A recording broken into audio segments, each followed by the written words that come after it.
경북 예천군의 의회 의원이 해외 연수 도중에 현지 가이드를 폭행해서 구설수에 올랐습니다. 예천군청과 청와대 홈페이지에는 군 의원들에 대한 사퇴 요구가 줄을 잇고 있습니다. 네, 한편 어제 전두환 전 대통령이 재판에 끝내 모습을 드러내지 않았습니다.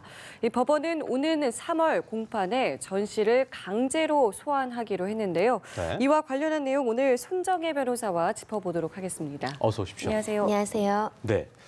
참 공직에 있는 분들이 이러시면 안 될 텐데 경북 예천군 의회 의원 9명이 지난해 12월에 열흘 일정으로 미국과 캐나다 연수를 떠났는데 연수 나흘 차였습니다. 박종철 당시 그 부의장이 버스 안에서 말다툼을 벌이다가 지금 말씀드렸던 것처럼 가이드를 폭행했다고 하는데 먼저 정황부터 좀 짚어볼까요? 일단은 현지 가이드에 대한 폭행이 이루어졌고요. 예, 예. 주먹으로 때려서 안경도 부서지는 큰 피해를 심각한 입었고 거였네요. 예. 안경이 부서지면서 또 피도 많이 흘렀다고 지금 알려지고 있습니다. 예. 근데 그 당시에 싸움의 경위와 관련해서는 말다툼이 있었는지 여부에 대해서는 피해자와 가해자의 지금 진술이 굉장히 다른 상황이고요. 네. 어찌되든 지금 피해자 주장에 따르면 술에 취한 상태였고 어떠한 대화나 말다툼도 없었는데 주먹으로 이유 없이 폭력이 이루어졌고 그래서 안경이 다 부서질 정도로 심각하게 다쳤다.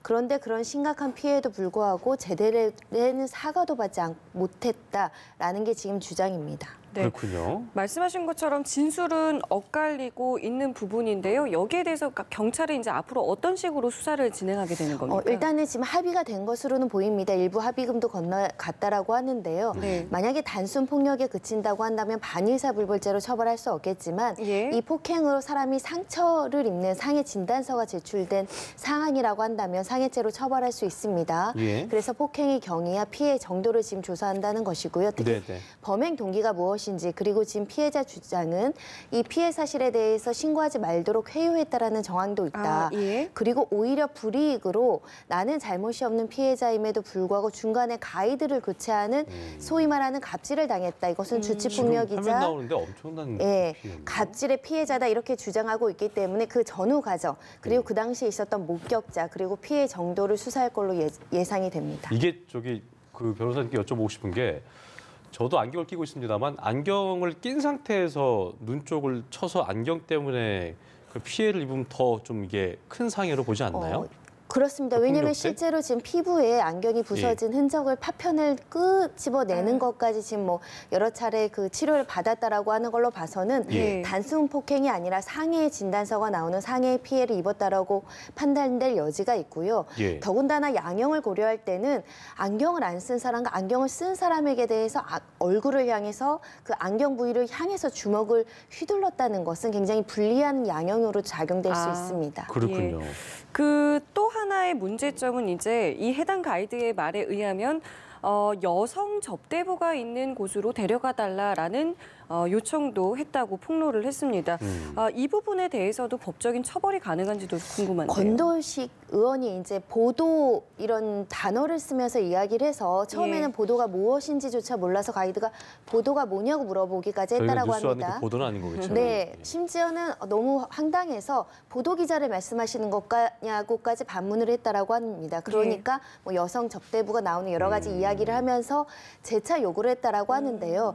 그 상황에 따라서 이게 강요에 이를 수준으로 협박성으로 계속 이런 여성 접대부를 데리고 와라고 했다라고 한다면 네. 범죄가 성립할 여지도 있겠지만 현재로서는 범죄가 성립된다기보다는 예. 윤리적인 징계의 문제. 사실은 국민의 혈세로 세금으로 지방의 그 의원들이 사실은 공적인 목적으로 간 연수의 자리에서 부적절한 어떤 성적인 접대라든가 성적인 접대까지는 아니더라도 이런 여성을 불렀다는 행위가 그 혈세의 낭비가 될 수 있는 부분입니다. 이 예. 부분은 반드시 윤리위원회나 이런 걸 통해서 징계에 대한 조치가 이루어져야 되지 않을까 생각이 듭니다. 네, 일단 뭐 그 기자회견 통해서 사과를 한 후에 부의장직에서 물러나겠다고 밝혔고 또 한국당 탈당을 했지만 파장은 여전히 거세지고 있는 상황인데 일단 조사가 자세하게 이루어져야겠습니다만 변호사님께서 보실 때 법률적으로 폭행 이 파문에 있어서 어떤 혐의가 좀 적용될 것이고 처벌을 어느 정도의 수위로 받게 될 것인지에 대한 예상도 해볼 필요가 있을 것 같아요. 처벌은 좀 강하게 받기는 어려울 수 그래요? 있습니다. 왜냐하면 이미 피해자가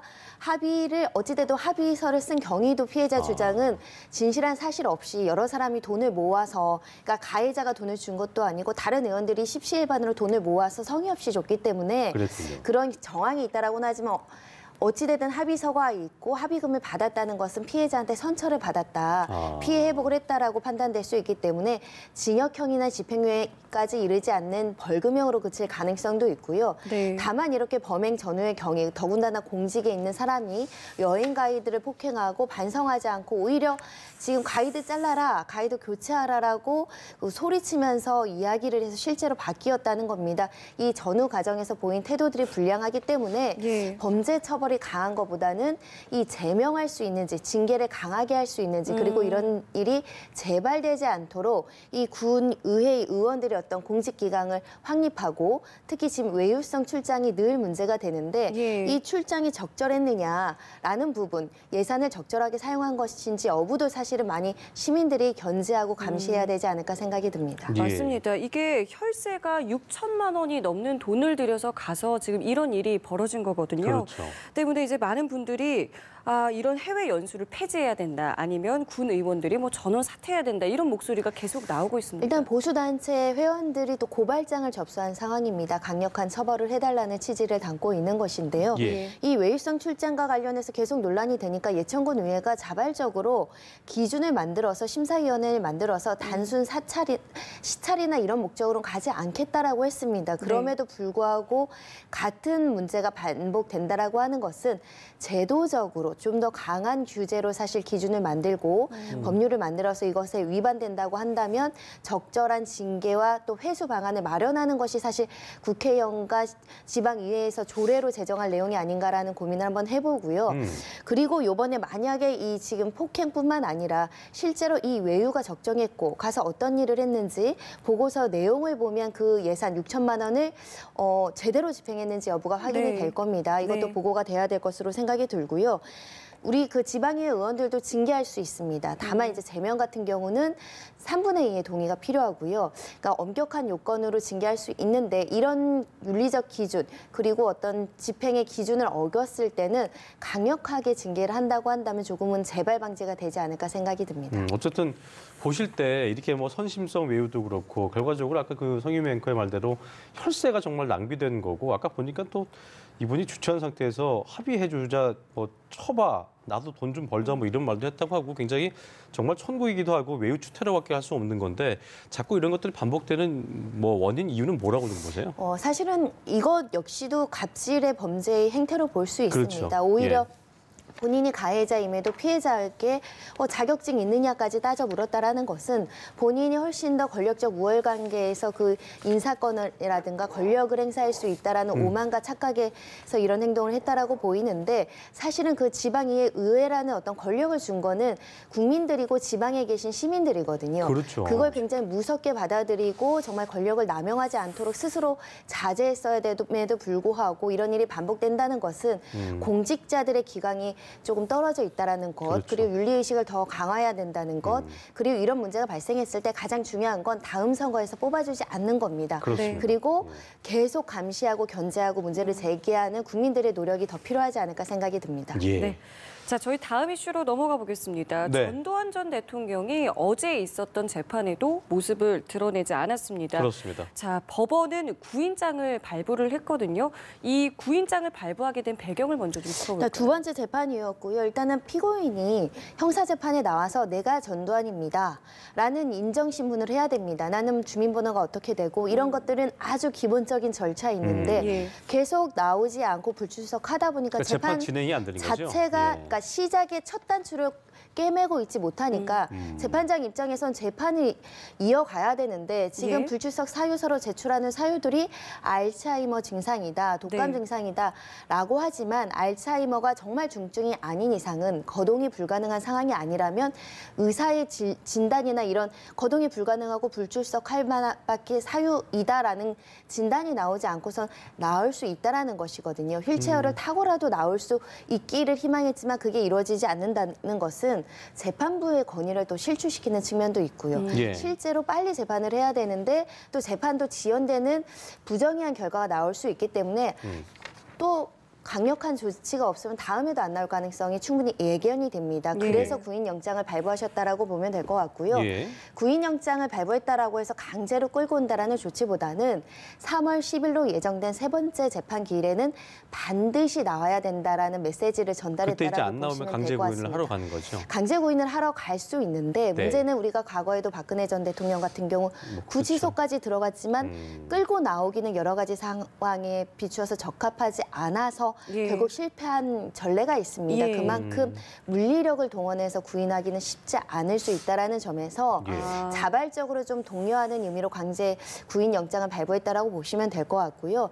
피고인 측에서도 만연히 안 나오거나 재판부의 어떤 심기를 거스리는 것도 본인 방어권 행사에 그렇게 좋은 결과를 낳지는 않습니다. 아마도 다음 기회에는 주변에서 많이 설득해서 출석하도록 조금 권고하지 않을까 생각이 듭니다. 근데 아까 말씀하신 대로 의사 소견을 받아서 그게 뭐 진짜든 뭐 어떤 만들었든 그걸로 이제 예를 들어서 출석이 불가능한 상태라는 의학적 소견이 있다면 그건 또 어떻게 할 수가 없는 그러면 부분이죠. 정당한 사유에 의한 재판으로 볼 수도 있고 그런 예. 걸석 재판이 이루어질 가능성도 있고요. 그렇죠. 그렇지 않더라도 상태가 호전될 때까지는 일시적으로 좀 기다려줄 수 있습니다.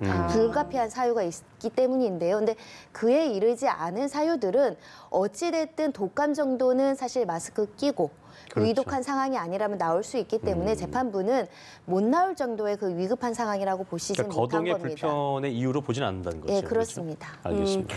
그 예전에 변희재 미디어워치 대표의 경우를 좀 살펴보면은 선고기일 2차례 이제 불출석해서 구속영장이 발부된 경우가 있지 않겠습니까?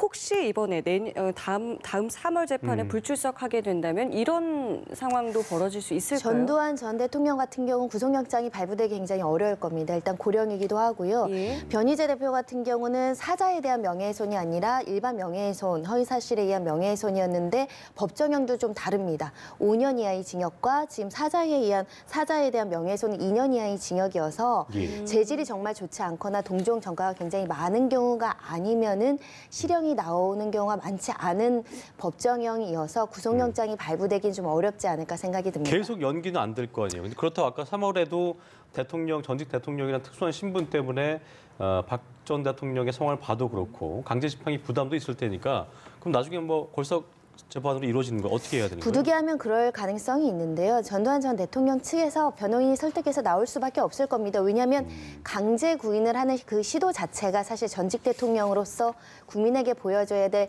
마땅한 모습도 아닐 뿐더러 모양새 좋지 그런 않다는 모습도 거죠? 본인에게도 찌욕적일 수 있기 때문에 그 독감 나으시면 나오지 않을까 생각이 듭니다. 알겠습니다. 알겠습니다. 예. 자, 저희 마지막 이슈로 좀 넘어가 보겠습니다. 이 오페사는 총격범 성병대 씨에게 무기징역이 선고가 됐습니다. 먼저 그렇습니다. 어떤 사건이었는지 저희가 좀 이 사건도 끔찍했습니다. 2016년 10월경에 강북 오페산로에서 지인 이모 씨에 대해서 총격, 그것도 본인이 스스로 만든 사제 총기였습니다. 사제 총기였죠. 예. 그걸 가지고 가격을 했지만 결국 빗나갔고요. 둔기로 5회 이상 때리고 상해를 입혔는데 지나가던 사람에게도 이 총기를 쐈고요. 예. 그러다가 119 이 신고를 받고 출동한 경찰관에게도 이 사제 총기를 겨눠서 결국은 이 김창호 경감이 숨지는 사고가 발생했습니다. 네. 그러니까 본인이 알고 있는 이모 씨 그리고 행인 이모 씨 두 명에게는 끔찍한 상해의 피해를 입혔고 경찰관은 사망에 이르게 하는 살인 사건을 저지른 것인데요. 네. 지금 무기징역형이 나왔고요. 예. 특히 변론하는 과정에서 때린 거는 맞다. 하지만 경찰관 같은 경우에는 본인이 쏜 총이 아니라 네. 다른 경찰관이 쓴 총에 맞아서 죽은 것이다. 이런 사실 믿기 어려운 변론을 해서 예. 반성하고 있지 않다라는 여러 가지 질타도 받기도 했는데요. 네. 이런 여러 가지 주장은 받아들여지지 않았고요. 결국 무기징역형이 확정이 됐습니다. 법원이 그 수용하지 않은 이유는 뭐라고 봐야 될까요? 너무 좀 많은 얼토당토 않은, 목격자들이 있고요. 있었고. 그리고 그 사제 총기의 그 결과물과 그 경찰관들이 쓴 총기의 결과물은 달랐기 때문에 그 진술은 전혀 믿을 수 없는 허위 주장이고 오히려 반성하지 않는 않는 태도를 익히기 때문에 법원에서는 인정할 수 없는 것이고요. 법원이 이렇게 설명을 했습니다. 예. 인간의 생명이라는 것은 가장 존엄한 것인데 이것을 침해하는 것은 어떠한 사유로도 용인될 수 없다. 이 피고인이 사실은 망상 장애가 있었습니다. 그럼에도 불구하고 이 중형을 피하기는 어렵다라고 해서 무기징역형을 지금 확정을 했습니다. 보니까 항상 이렇게 피해망상이나 저희가 그 심신미약 같은 이유로 양형에 참작이 돼서 뭐 예전에 그 조두순 씨 같은 경우도 그렇고 이래저래 좀 이제 뭐 재판에서 여론에 좀 흡족하지 않은 이게 나와서 여론이 시끄러운 적도 많이 있었는데 이번 어떤 판례를 계기로 어떤 이런 피해망상이라든가 그러니까 뭔가 그 예전에 그 PC방 사건도 그렇고요. 앞으로의 판단에 있어서 이게 참작 이런 것들이 전례가 참고가 될 수 있는 부분이겠네요. 그러니까 아무리 피해망상이 있다고 하더라도 경찰관을 쏨으로 싸서 죽이는 건 안 된다는 사회 규범 정도는 그 당시에 판단할 수 있었겠죠. 예. 그러면 심신미약과 심신상실 주장을 하더라도 받아들여지지 않는다는 것이고요. 예. 정신질환이 있다라고 해서 무조건 책임 능력이 감경되지는 않습니다. 이번 사건도 망상장애가 있었다는 것은 인정이 됐지만 네. 결국 무기징역형을 선고했다는 것은 심신미약도 인정하지 않았을 뿐만 아니라 네. 양형에서도 그럼에도 불구하고 이것은 중형을 내릴 수밖에 없는 극단적인 선택, 극단적인 범죄이고 평생 교도소에서 반성해야 된다. 평생 속죄하라. 이렇게 지금 무기징역형을 내린 상황입니다. 그렇군요. 예, 알겠습니다. 예. 자, 저희 지금까지 손정혜 변호사와 이야기 나눠봤습니다. 오늘 말씀 고맙습니다. 고맙습니다.